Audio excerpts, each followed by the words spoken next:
Well, folks, welcome to one more edition of Politics and Random. Berto Willis, your host. Thank you so kindly for being a part of the show. We are going to have a great show for you today. We have a lot to cover as usual. So let's just go ahead and you know what? Let's get busy. Title of the show today, Caletta Harris tells the real homelessness story. COVID lies kill. Medicare for all now. Caletta Harris saw a problem and catered her skills to help expose the plight of the homeless. COVID lies by Trump and his sycophants continue to kill people. We're going to show that up front. And we're going to show you why it is that we need Medicare for all. Folks, this is some serious stuff and we want to get busy. We want to go ahead and start on this right away. So let's go ahead and get started with one thing first. Last night I came across an article about this man who continuously spoke out against COVID-19 and it was silly. He's not wearing any mask. He doesn't, he's not buying all the crap as he would put it, right? And, I kept on listening to this and I'm like, is this worth the time? Is this worth something that we want to talk about? Because, some people put on, when I write these things, they're like, why are you talking about these fools? Why don't you go ahead and do something else? Why don't you talk about what we need to do? And what I try to tell folks is, yes, we should be high-minded. But at times, we have to simply approach those at the level where they are. So sometimes people have to see the effects of what they're doing to actually get it in their head. So I want you to check this out and then we'll take it on the other side.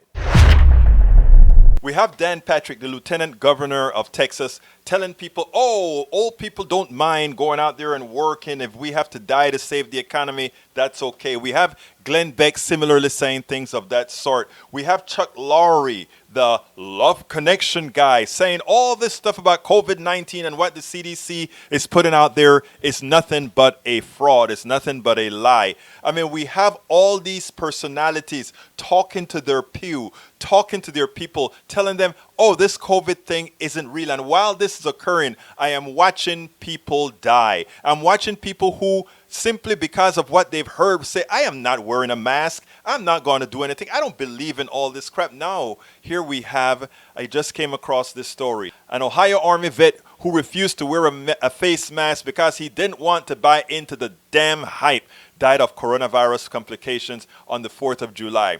Richard Rose, 37, of Port Clinton, who served for 9 years, including 2 tours in Iraq and Afghanistan, died at his home, according to an online obituary. Back on April 28, he posted that he was ignoring official recommendations to wear a face mask amid the deadly pandemic. Let me make this clear, Rose wrote. I am not buying an effing mask. I made it this far by not buying into that damn hype. In the wake of his death, that post has been shared about 18,000 times and hundreds of commentators. And I know a lot of folks are saying, well, it serves you right, natural selection. But I am saying, I am not blaming Brother Rose, this Ohio Army guy. I am blaming those people that continue to push the stories. People have confidence in the people they follow. And if you're following conservative right-wing hacks that don't give a you-know-what, it is their fault that this is occurring. Here is his obituary, Richard Donald Rose III. I tell you, this is real. People are dying not because they had to die, not because they died accidentally, but because of their choices. The choices that was instilled in them by liars who knew better, by people who know better, who have instilled a fallacy throughout this country that has put all of us at risk. It's interesting. Earlier today, I played on Politics Done Right the Fall, and I want you to listen to this. Once, hardly, I'm basically without words here. I mean, what I can say is I've been working in places like the Democratic Republic of the Congo my entire career, and my colleagues there say, well, now you know what it's like.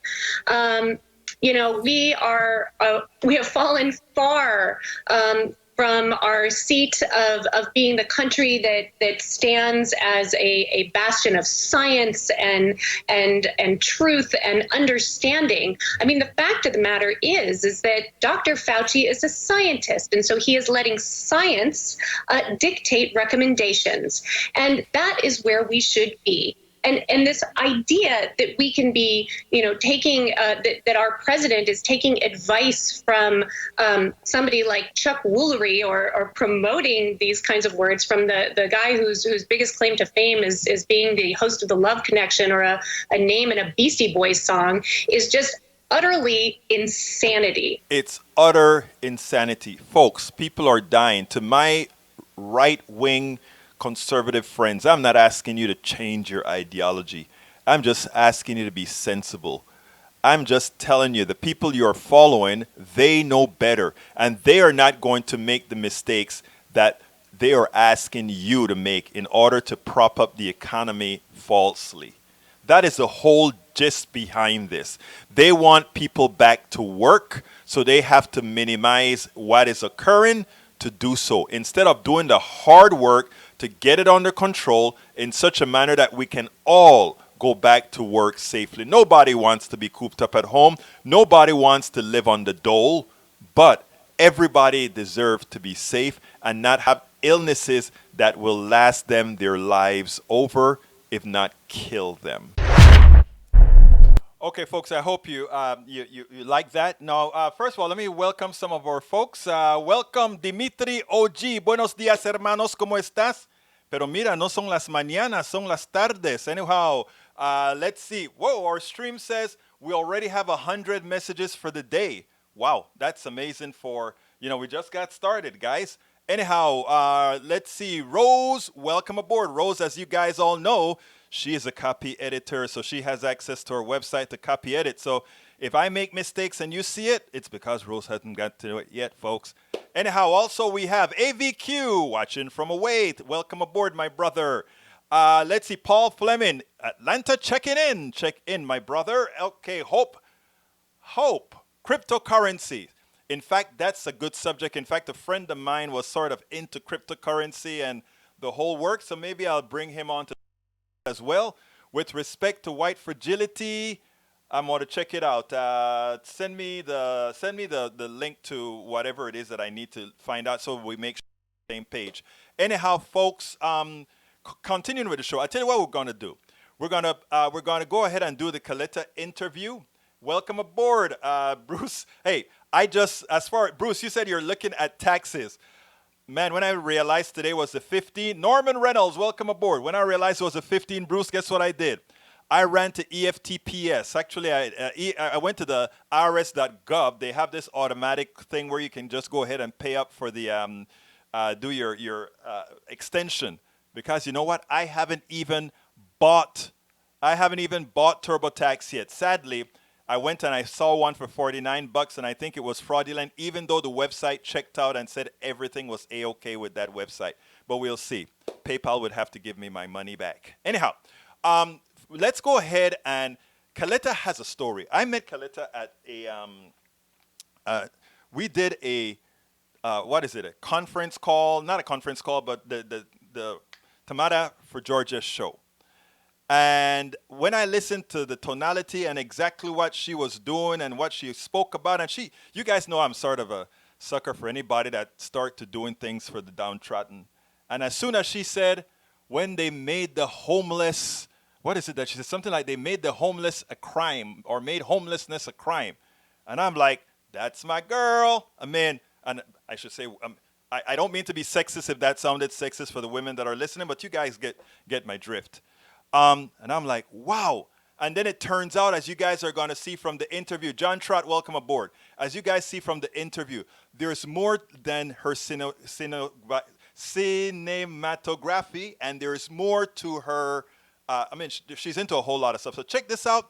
And after this interview, we'll go ahead and we'll do the Medicare for All, because there's some important stuff. I want to use a doctor's statement and her hurt to talk about why we have to have Medicare for all, why we should use COVID-19 as the catalyst, and move on. But for now, vamos a comenzar con Caletta. Here you are. Welcome to one more edition of Politics Done Right. I'm here with Caletta Harris. Caletta Harris is the owner of Reel to Reel Production. She received a vision to start her own production company while attending the University of South Carolina. While studying broadcast journalism, she was fascinated with the creative aspect from behind the camera and the process of producing videos. She's currently the director, the producer, and everything of NOADDRESS. We're being harassed. We can't be in the parks. We can't be at the bus transit stations. Law enforcement is subject to pull up on us and tell us, hey, you can't sit here, you can't stand there, you have to move on. They took up all the benches in town so that nobody could sit down anywhere. I done went to jail down here in Raleigh, North Carolina, 4 times since I've been down here.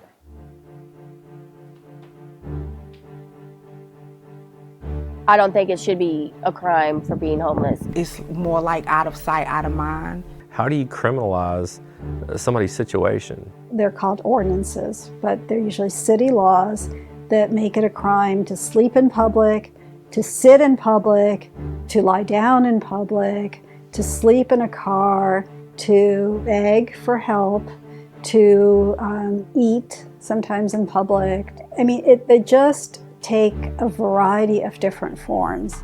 They was talking about rounding homeless people up and put them in something like a concentration camp. Our literature says 3.5 million people. If people knew the true number of homeless people, if we documented that true number of homeless people, we don't have the resources to address the problem.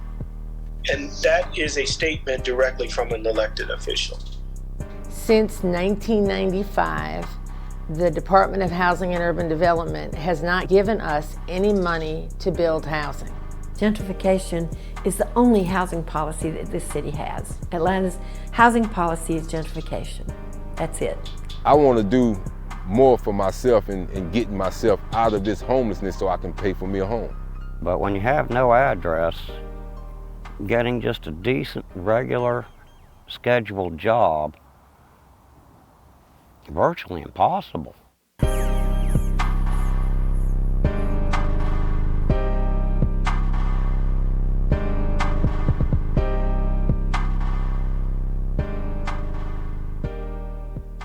Before we get into her docu-series, let's learn a little bit more about Caletta. Caletta, welcome to Politics Done Right. How are you doing today?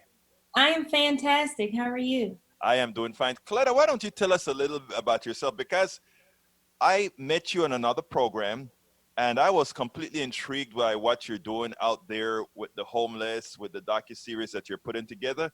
Tell us a little about how did you get into doing that? How did I get into creating this documentary? So first of all, like you said, I own a video production company, and I was in South Carolina at the time.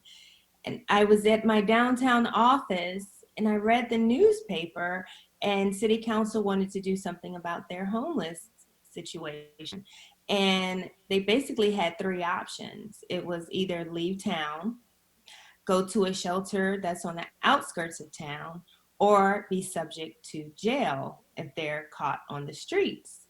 And I'm like, are you serious? These are your solutions? So I, communicate with everyone all the time. I'm just, open like that and, free-spirited. So when I talk to the individuals that are unsheltered, I kind of just put myself in their shoes. I'm an empath, so I'm like, what if that were me? And I just had to leave town with nowhere to go. And then if I go to jail, what does that really look like for my life, And so I wanted to do something. And I said, well, I have a production company. I can just document what's going on around me. And hence 7 years later, I turned in this project called NOADDRESS. And it actually became a series because I had so much content. And I wanted to see, well, if this is going on in South Carolina, what's going on around the world? So now it's a 3-part series. The next series is Atlanta, Georgia, and then the following will be different cities in California. So South Carolina is the first one, and I launched that or released that in January of this year. Now that is already available? It is available. It is streaming now for a limited time on XOD app, but you can go to our website at NOADDRESS and click the direct link to take you there. Now, your business is really doing commercials and all these kinds of things. How has this affected your actual work, your money maker? Because I imagine the documentary series, if this has been going on for 7 years, and for the amount of content that I've seen thus far, it seems like that was a pretty large endeavor. It really was. And that's why it took 7 years, because I was still working amongst all of that. I had to get paid first, right? And I had to do the documentary. So that's why I would take maybe a year off here and there, or a few months, and then I'll get back with it. So I really got heavy in it in 2017. That's when it was like full force. But I got the preliminaries from 2013. That's when this actual incident occurred. Now, usually when you do docuseries and documentaries, and when you start talking to people, in fact, I've made it a habit to try not to come to any situation where I'm dealing with others' preconceived notions. What that gives me the ability to do is, when I'm talking to you, as I'm talking to you right now, is to expand based on what you're saying, expand based on what you're putting out. I imagine then that you have learned quite a bit that you hadn't known about those people that are living on the streets, and the diversity, not only in class, the diversity not only in how they got there, but each of them has different stories, right? Exactly. Everyone has a story, and I really didn't have a lot of preconceived notions, because like I said, I communicate with the unsheltered all the time. So everyone's life was different. The reason why they got into those situations was different. So I wasn't judging. I just was curious of, how does this really happen, and why is it continual with some people, as they call chronically homeless, after a year or so. So the individuals that I followed, I mean, their stories are amazing, and to look at them would not be your typical, stereotypical homeless person, if you will. Like, some were vets, some Give me an example of one that most had an impression on you. Well, they all did. They all did, because I just formed a connection with them, and I'm still communicating with a lot of people to this day. So it was a bond. I encountered a man named John Holmes, and they called him the homeless man that sleeps in a tent. And he was homeless for 13 years. 13 years? 13 years, like going into different shelters or whatever. So going through that process, he was going through a lot with substance use at one time, and then he checked himself into rehab, and then he went to different shelters here and there, and still working during this whole process. And so he just got tired of the systematic way that they handle shelters. So he was like, look, I have all these skills. I was in the military. I did this. You're a Marine. So he built his own tent, had electricity, had like a queen size bed, like all of this in the middle of nowhere, and lived his life. And he would go places and take a shower and do everything. And he's also the president of an organization called Homeless Helping Homeless, that just was magnificent for the unsheltered population, to get them back on their feet, to know that you are not hopeless, you are not helpless. And they also put on a yearly event where they do a talent showcase for just unsheltered individuals, and they do a silent auction, and they'll get paid at the end. I mean, it was just brilliant how they would come together, and they were big on fighting to rescind this vote to criminalize homelessness. And this was in South Carolina? This was in South Carolina. So his story is very fascinating. Now he's moved on and has a home, and he's in another state now. And then another couple, he was not really homeless, but he stayed with her because he wanted to make sure that she was safe on the streets. So they met an individual that got him a job. They ended up moving into a RV trailer, and then well, the sad part about it was the job that he trained for the day he walked in. It was a nuclear plant. The day he walked in was the day that they shut down the nuclear plant. So that was like, I mean, event after event after event after event, you know, unexpected situations, but you have to see how that story unfolds when you watch the documentary. And then there was another guy, his wife just, you know, she was on medication for a while. She had cancer, and then I guess the medication got to her and she kicked him out. So he had like 4 children, all these grandchildren, lived 5-acre lot. He was a welder, all of these beautiful things, and then ended up on the streets, you know, until his health got really bad and an organization noticed it and gave him a home. So it's a lot. It's a lot to take in, but everybody's story is unique. I think that, but it's so important for people to know that, because, you know, everybody think, I mean, yes, everybody's story is unique, but then they always have that point of intersectionality. We are home, we are, well, I noticed you have a new word that, for me at least, and that is the unsheltered. Is that? Yes, because homeless, I interchange, of course, because most people are familiar with that term, but it just makes you think like it's a dis-ease or something. Oh, you're homeless. You know, Right. I don't like using that as a stigma for people, but you know, they just don't have a home. Most Right. just have a home. You know what I mean? Nothing's wrong with them. Some have mental, you know, there's a lot of categories of homelessness, if you will, but there's a lot of categories for people with homes as well. You know, Right. a lot of people have substance use, you know, abuse use, and some are alcoholics and some have mental issues, you know, but they just have a home. But you want to ostracize the ones that don't. Everybody have their demons, I guess.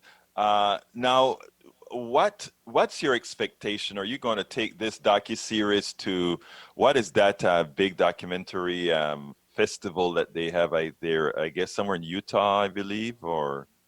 Well, they have Cannes and Sunday. Yeah. The Cannes just happened last week, so that's over and done with. But I want to go bigger. I want to go bigger. I'm in talks with some producers right now to see when the industry really opens back up, to see what we can do with this documentary. So I have a few options on how I can turn this into a really big series, because the goal is to not just talk about the destitution of everything and oh, woe them, but practical solutions. And a lot of cities and states are doing wonderful things that we can kind of cross-pollinate ideas and implement those in different cities. So that's the goal. And there are also bills on, you know, legislature, there are bills on the books to end homelessness and affordable housing. So that's the main thing. And my goal, my personal goal, is to create my own village of affordable alternative housing. Wow. Tell me a little bit more about that. Well, yes. So I want to build like container home villages. You know, they have the tiny home villages. But yes.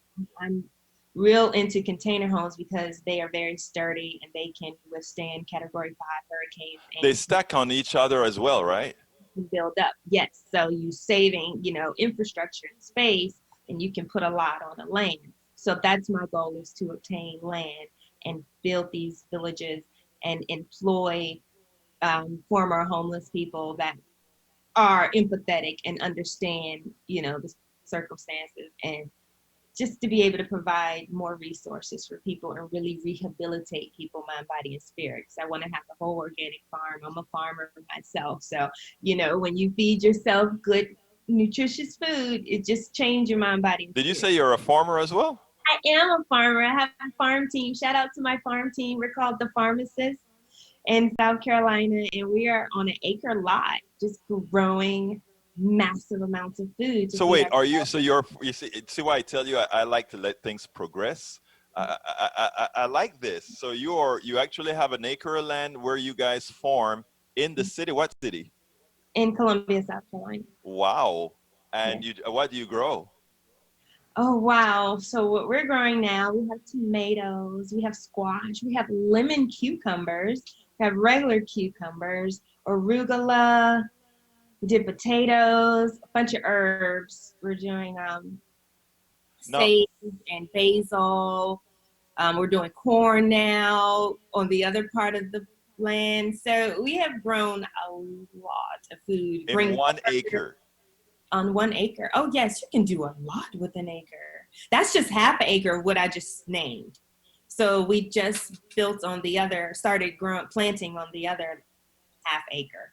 Wow, that is great. Now, Yeah, let me we ask you, wanna I don't know, start with but a little bit first, to see how that goes, and then now we're expanding. you're expanding. Now, South Carolina, you can grow almost, not all the way, but almost year round, right?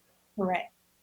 Do you have maybe some what do you call those buildings that you can grow year round in? The greenhouse. Greenhouses?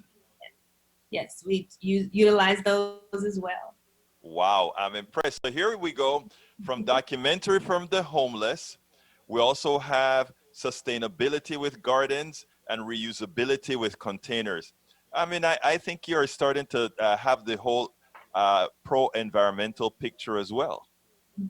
Yes. I'm an earth sign, so I'm all about protecting the earth and nature. And Good, excellent. Now, what do you want? I know what your plans are, what you want to do for the homeless. I also know that what you want to do about sustainability with now that you're talking about your gardens. Ultimately, what is the path that you see forward? The path that I see forward is to continue the series wherever it takes me. Like me and one of my colleagues are talking about doing a countrywide trip to go to each state and document. So that can be like a mini series, like a 20-minute series or 15-minute series in each city that we stop at and, do outreach and document. I think that is such an excellent idea. I had for this, what we do here at Politics Done Right, my goal was to get a truck, stamp Politics Done Right on it, and go talk to America, because what we say all the time is that mainstream media doesn't really talk to real people, and what we want to do is start talking to real people. And that plan that you have, I think it's an excellent plan. Caletta, why don't you tell me a little bit about the documentary and how people can actually get to it and how people can help you to do what I think is something that's magnanimous? Well, yes, you can go to the website. All the information is on there at NOADDRESSdocumentary.com. We also have a podcast out. I'm on my 9th episode. Yay! And it's very informative. A lot of good information that we teach you. And we also have tips every week, so you can implement that when you don't know what to do. Like, oh, I want to help, but I don't know what to do. So all of that is on the podcast. So if you go to our articles page, there's an article. The first article is called Housing Not Handcuffs. And if you can sign up to be an advocate, they would send you a lot of information on what you can do in your communities. So I would definitely recommend following that campaign and following the National Law Center on Homelessness and Poverty. They have great webinars to talk about the unsheltered. So yes, so to watch the documentary, you go to NOADDRESSdocumentary.com. Caletta, we'll have all that information in the blog post for this particular issue. Now, Caletta, what haven't I asked you that you just want to get out there and say, look, you didn't ask me that, but I need to say this? I just say that people should connect. We are so disconnected right now with just so much going on, a lot of things, Granted, you have a reason to be, but I feel like our human connection has become lost in the wind because of social media and everything else that we think we're connected to. But when you get that human-to-human connection, your mindset starts changing. And that's what I want to do, bring awareness first. Because a lot of people have preconceived notions of what they think the unsheltered looks like. They don't understand that it is a big business. And that's why people are constantly going in this rat race and keep hitting a door, but they're trying. And then after a while, things start deteriorating. You give up hope. You lose hope because you're not getting the answers that you want.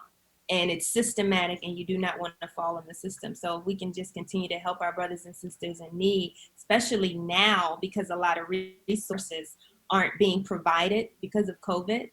And we have to understand, because of COVID, so many more people will become unsheltered, So how do we look at that? So when we start taking care of one another first, then the love spreads, the energy spreads. Like, so I feel like we just need to acknowledge those that we see on the streets and not run away or think everyone's a criminal because it should not be a crime to not have a home. Caletta Harris, thank you so kindly for being a part of Politics Done Right. This has been very inspiring. Inspiring indeed. Inspiring indeed. I just love the aura that she puts out there. I mean, that you can actually feel that, and evidently our listeners too. It's interesting. Mi Latina favorita texts me, says, Egberto, it's not Caletta, it's Caletta. I am sorry. I've called her Caletta the entire time. Forgive me, Caletta. Forgive me. Anyhow, Norman says, big up, Caletta. I saw Hope says, I just learned something. I guess you could have taught me this too. Egberto, you can feed like 14 families a year on an acre of land. That's plenty of land to feed a lot of people. Didn't know that. AVQ says, I believe that any house that goes unoccupied for longer than 3 years straight should go to the state, and then the house can be given away to a citizen who needs it. You know, AVQ, let me tell you something, my brother. It is so amazing to me. And you hear me talk about capitalism a whole lot. All of that is anathema to capitalism. Humanity is anathema to capitalism because humanity would say we would do things like that because an empty house is an uncared house.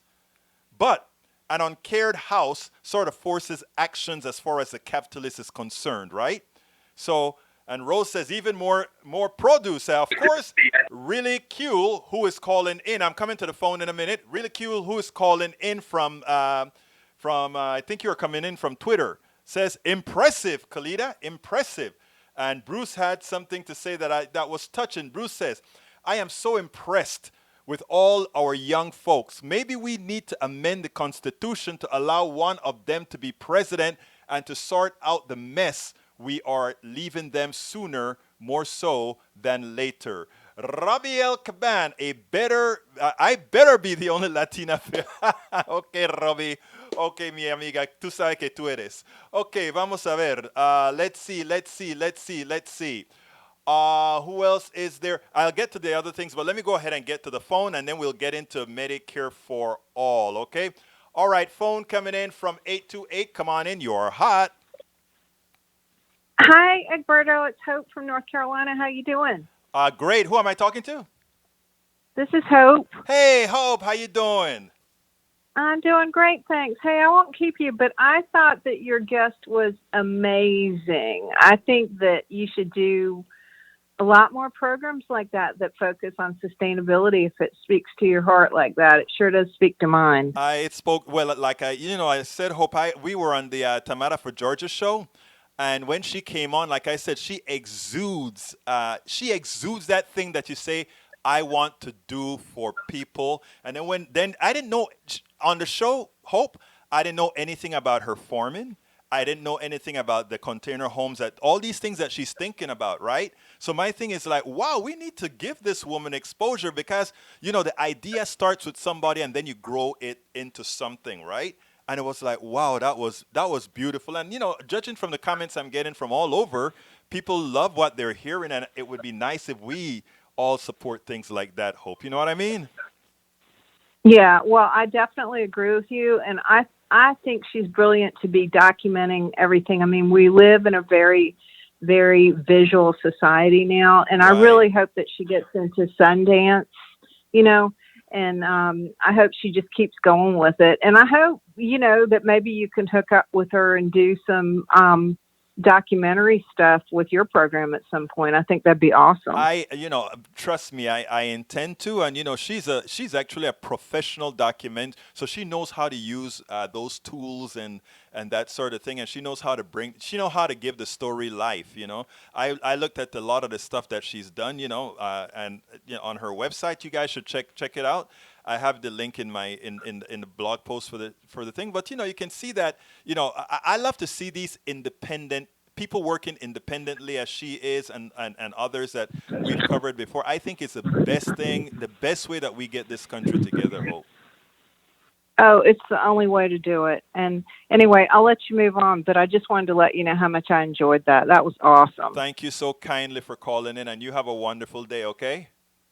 You bet. You too. Take care, folks. Hey, guys, look, I'm taking calls, by the way. The number is 346-248-7799, and the code to get in, 254-600-9091. If you want to call, before I go on to Medicare for All, because that's a 7-minute piece after I saw that piece on TV, it got to me. And after that I have a lot more to say, but I just want to I haven't been going through enough of these messages before, and I don't want to leave anybody hanging. So I think I took care of Hope with the cryptography.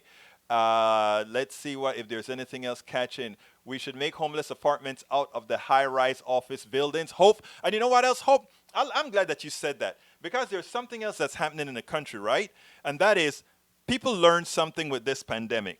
They learned that a lot of people can do well and have a better quality of life, those who have the ability to work at home. And they notice, I have a couple of friends, these are a couple of executives who have people under them that have said, hey, you know what we've noticed? We've noticed that people's productivity have increased.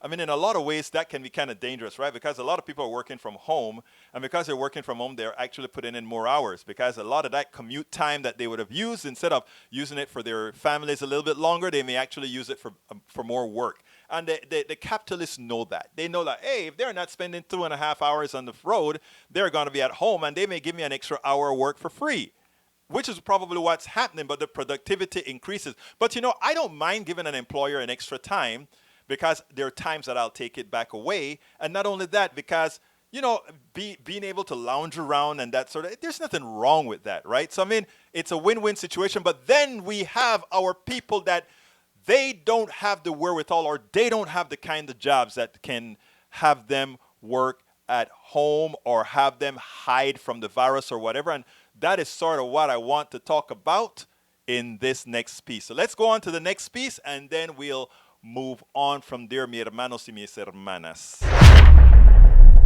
If there's any doubt that we need Medicare for all, I need you to watch this, and then let's take it on the other side. Dr. Harper, last Friday, Dr. Osterholm of the University of Minnesota pointed out a grim statistic we're about to hit. We're getting awfully close to have lost 1,000 medical workers to this virus.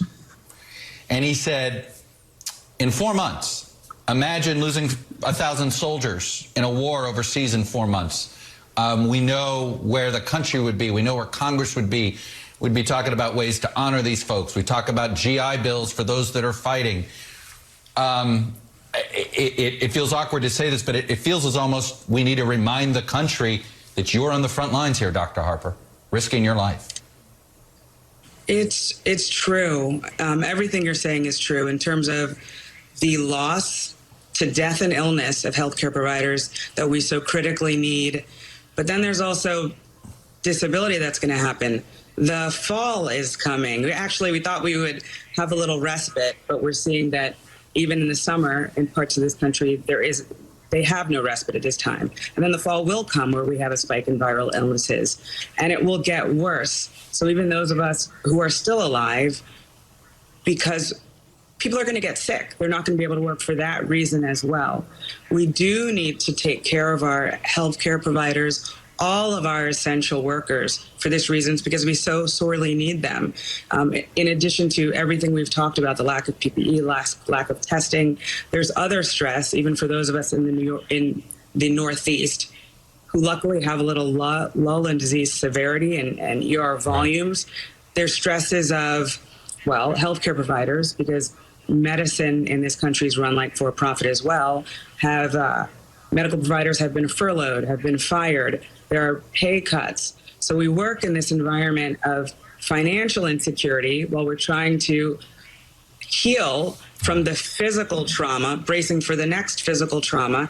And for essential workers who aren't medical providers, it's even worse. I'm talking about people like the bank tellers I take care of, the grocery store clerks, the mail delivery people.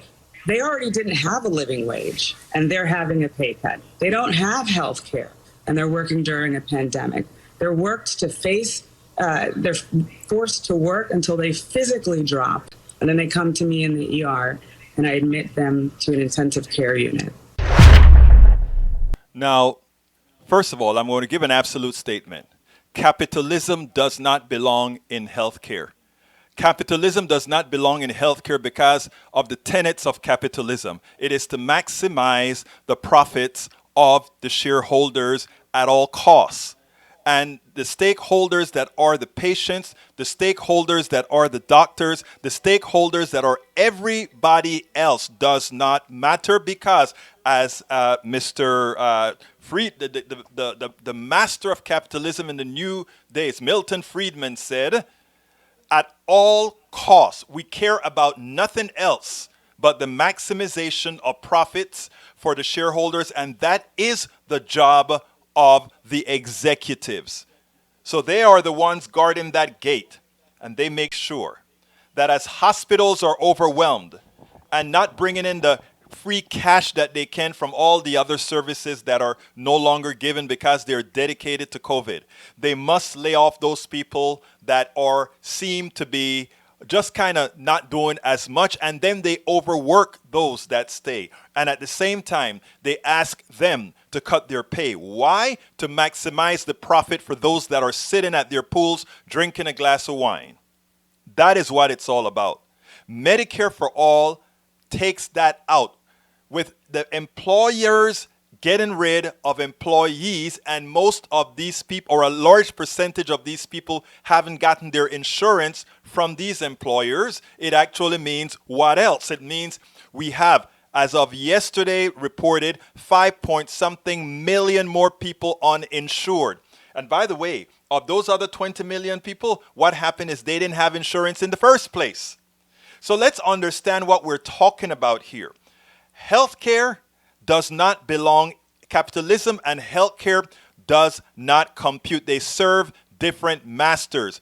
Now, here we have the good doctor stating, you know that in as much as we as doctors, in as much as our nurses, in as much as our orderlies have it tough, they're working long hours, they're still getting paid. But think about that grocer, that grocery checker who doesn't have insurance or who gets sick and doesn't get paid when they're in the hospital.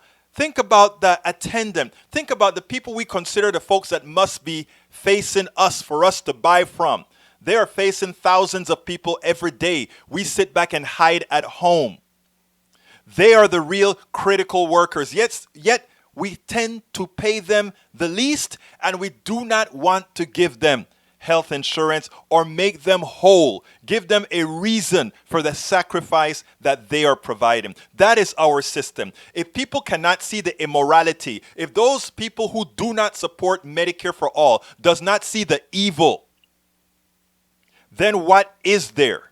Folks, this is COVID-19 is a blessing in disguise for all the sacrifice of all the dead, for all the sacrifice of all the sick, for all the sacrifice of those who will be permanently maimed by this disease.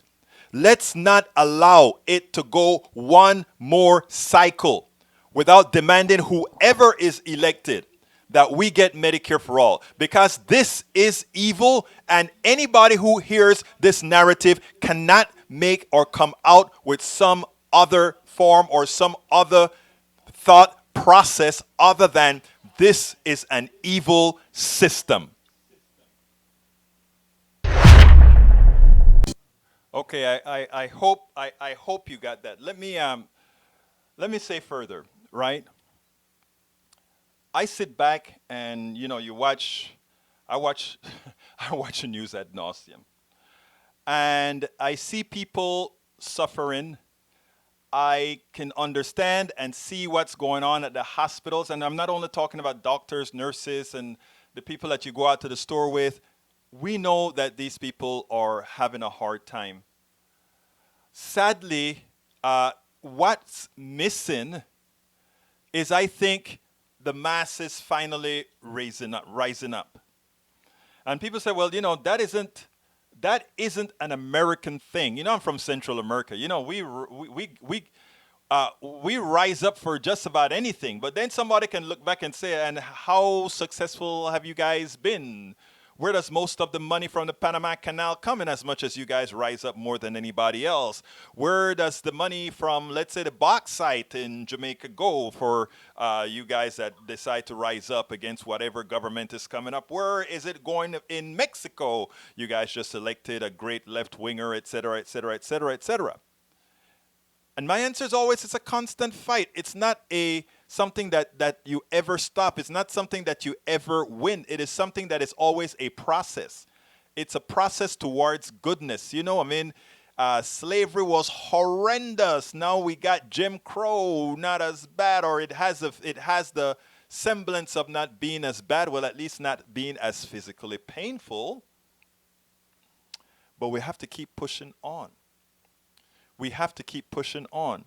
Now, all the 138,000 dead Americans from COVID, and by the way, that number is probably 20% an undercount if you go ahead and count all those people that have died at home that currently nobody is counting as COVID. They just pick them up and take them to the morgue.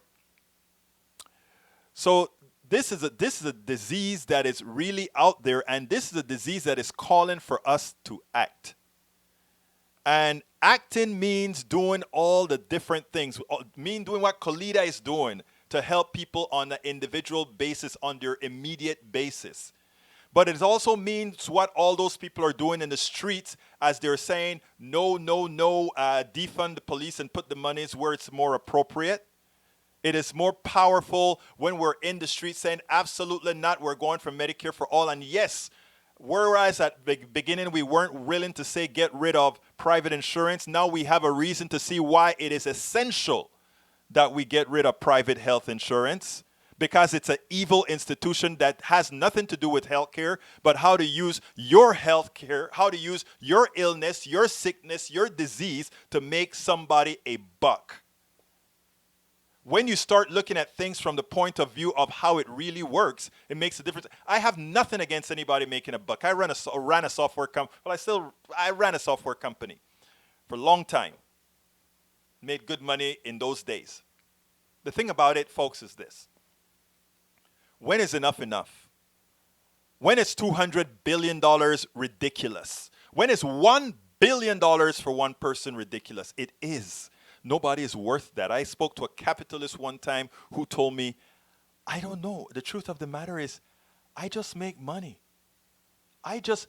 We are sitting down in Starbucks, and this guy is a multimillionaire, and he says, he's sitting down there doing the stock, and I see one account.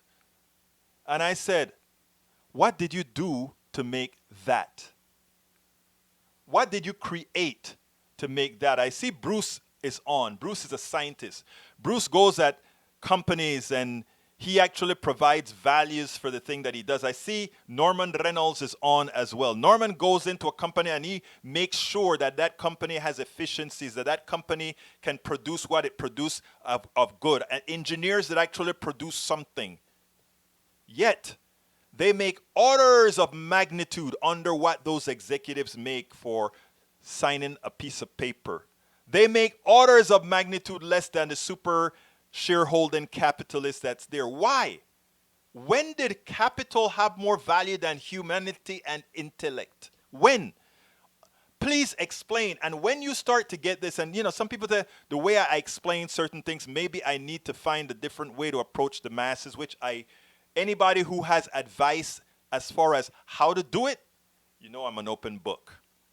But anyway, we're down to the last few minutes, so let me get back to the messages. AVQ says, there shouldn't be any billionaires. No one needs more than $10 million. And AVQ, and the thing about it, AVQ, is I don't want to just say there shouldn't be any billionaires, right?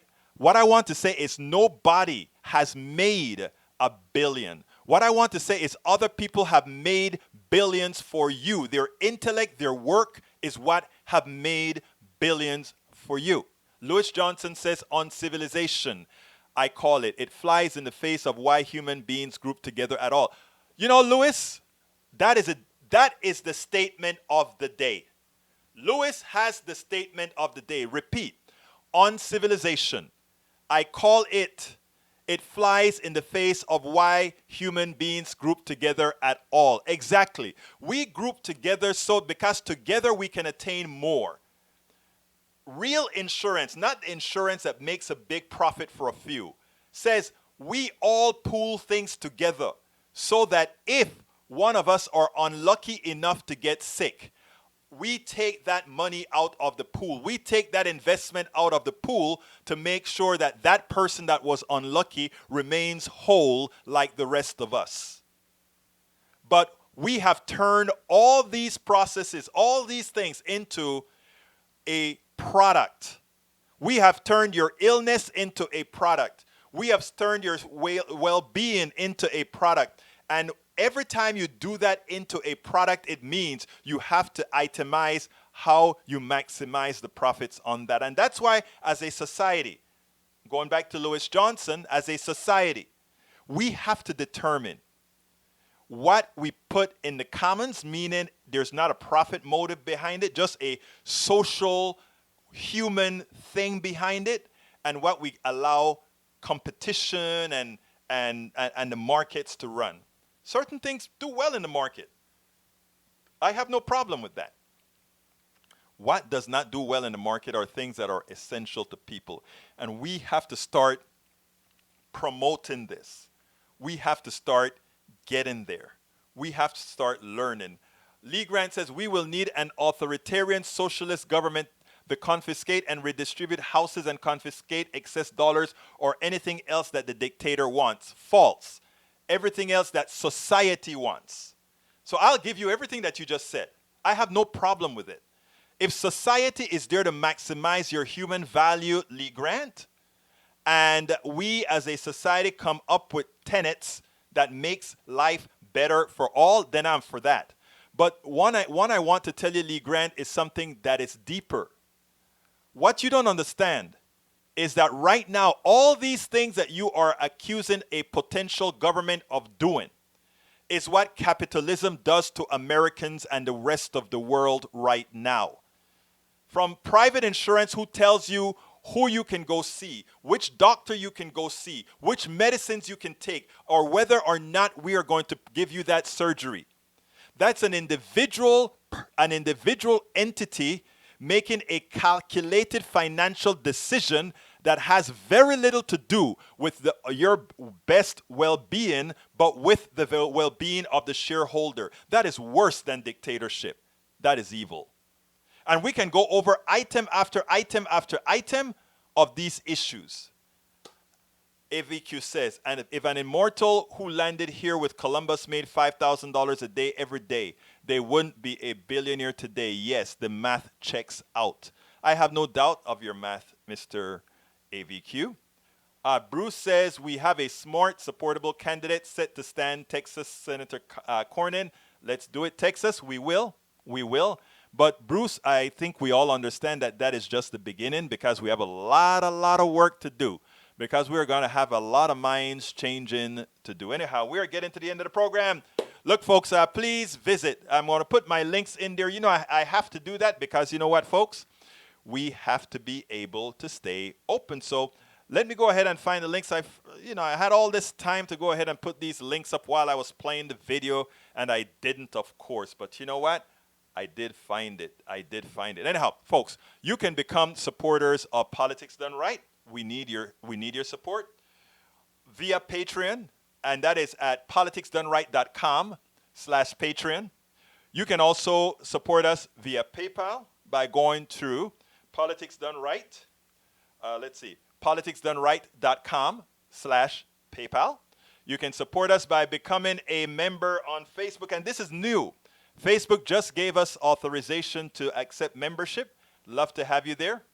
So please go ahead and consider going to politicsdoneright.com/Facebook. Likewise, if you're on YouTube and you want to be kind, you can always give us a super chat. Yesterday we got a few super chats. So it would be nice to get a few super chats today as well. Now we have a store, and you can visit our store. And what can you get at our store? You can get at our store our books. As I See It, Class Warfare, the Only Resort to Right-Wing Doom. This is my book that'll tell you everything about the economic system and how it works in an easy-to-understand way. And you know what? You kind of see me in the old days with a fro and a guitar playing in my band and all that kind of stuff. Little picture I have on that in there. And, of course, Lose Weight and Be Fit Now. When I had some interesting pressure problems, that was the way for me to start getting things under control. I wrote about it. I did it my way. And this book says, hey, you can do it your way too. This is what I did. And here's what you can do, because it's all about the numbers. Of course, you can also get things like let me turn it around, our cup. What is it? Cup. There you go. Our cup, politicsdoneright.com. And we have T-shirts. We have the whole works out there. So please consider going there as well. And while we're closing out and I'm giving you my final thoughts, I have the store rolling. Look, I know you have other places you can be. I appreciate you being here and spending this time with me. You keep us going. And I promise you one thing. We will keep telling the truth, and we'll keep making sure that others hear the truth. Because the biggest problem we have right now is people not having faith in what they're listening to, or having too much faith in what they're listening to. That's why in the story that I started with, you could see that guy pretty much committed suicide. How did he commit suicide? By listening to the wrong people. Do I hold him accountable for that? Just a little bit. Because the right has powerful messaging. Their messaging is powerful. We have to be more powerful, more substantive, and more of it. That is the reason why people say, why do you blog so much? Why do you write so much? Why do you keep this stuff out? You see, I understand how the internet works. You have to have your material out there. If you want to make change, you have to have material that is fresh, material that constantly comes out, because they have people in all over the world pushing their right-wing crap. And it's really right-wing crap, but they have it down to a science. The Heritage Foundation knows exactly how to create the circular firing squad for us as they create the circular definitions for what they believe in. So, folks, please consider, I put the links out there, becoming a member of Politics Done Right. politicsdoneright.com/Patreon, politicsdoneright.com/PayPal, politicsdoneright.com/store, politicsdoneright.com/GoFundMe. You will feel good for what we're bringing to us all. Thank you so kindly. My name is Egberto Willies. This is Politics Done Right, and you know how I end this, baby. I am what? Out! I'm Egberto Willies, host of Politics Done Right, an independent news program. I post several news videos of interest every day. I ask you so kindly to subscribe to my channel, and please leave me some comments. Thank you very much.